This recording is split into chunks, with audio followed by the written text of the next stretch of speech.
Welcome back to the Ancestral Findings podcast. Imagine walking through a bustling medieval city, buildings crowded close together, narrow streets winding between tall houses. In these cramped surroundings, sunlight streaming through a window was often the only natural light people had inside. But what if a neighbor built something taller, blocking that precious light? This was a real concern, and it led to the creation of a unique property right in English law known as the right to light or ancient lights.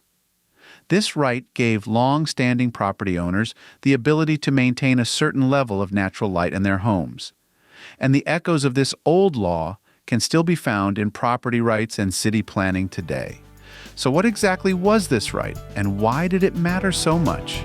To understand, let's step back to its roots and trace the journey from medieval England to its lasting influence in modern law.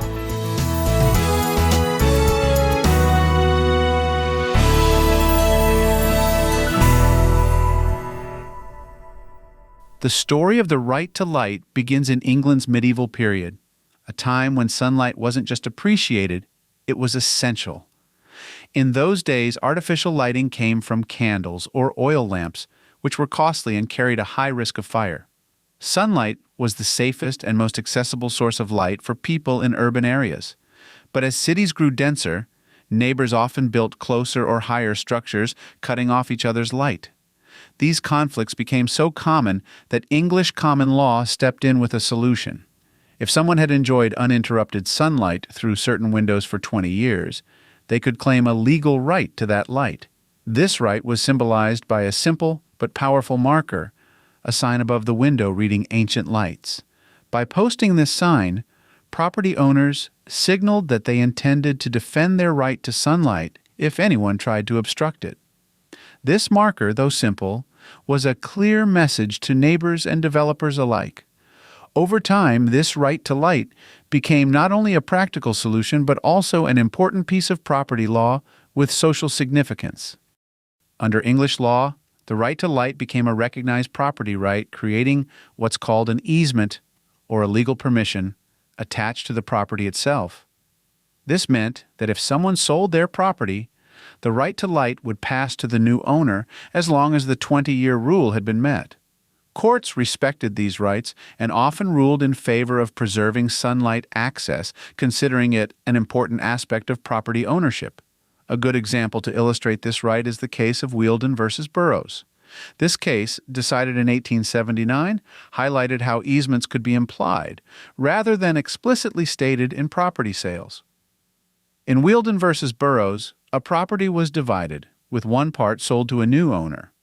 The new owner then discovered that certain access rights, like pathways and light through windows, hadn't been formally written into the contract.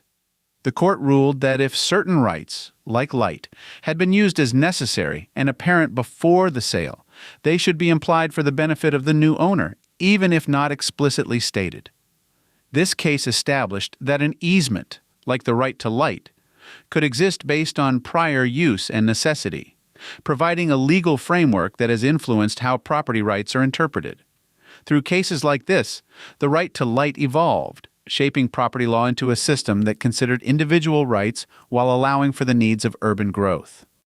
While this right is deeply rooted in English law, similar ideas appeared worldwide, especially in densely populated areas. In France, a similar concept called servitude de tour d'échelle, or ladder servitude, protects a neighbor's right to sunlight and minor property maintenance.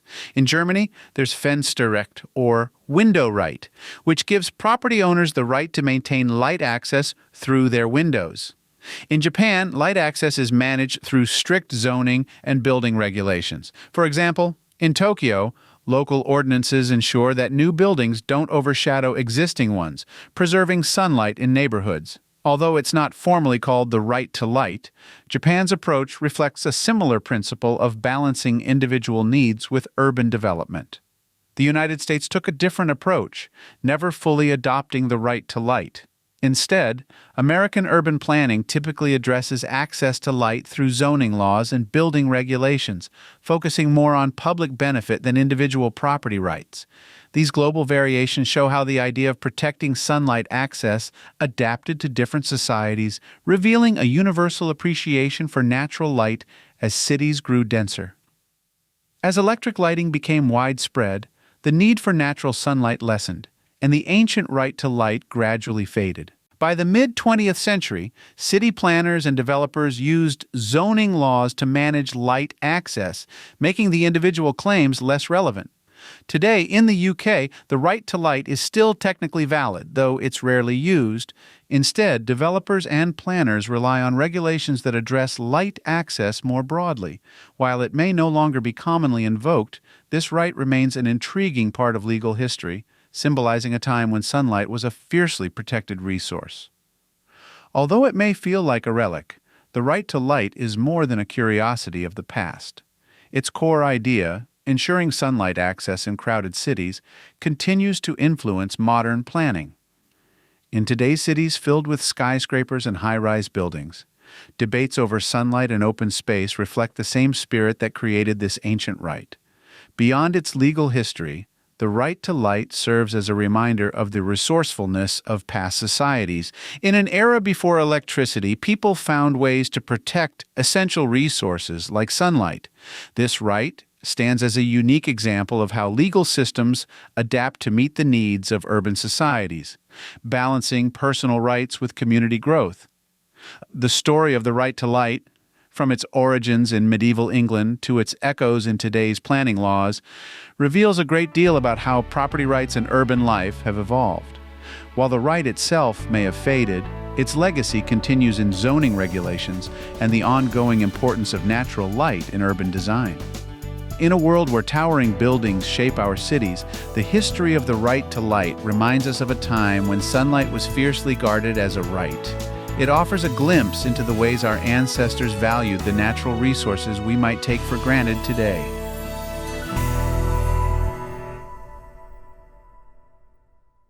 Thanks for spending time with me on the Ancestral Findings podcast. I always enjoy sharing these stories, tips, and discoveries with you. If you haven't already, head over to ancestralfindings.com, where you can download a free genealogy ebook, request a free lookup, and of course enter to win the next book giveaway. It's been an incredible journey together since 1995, and your support through these past 29 years means more to me than words can express.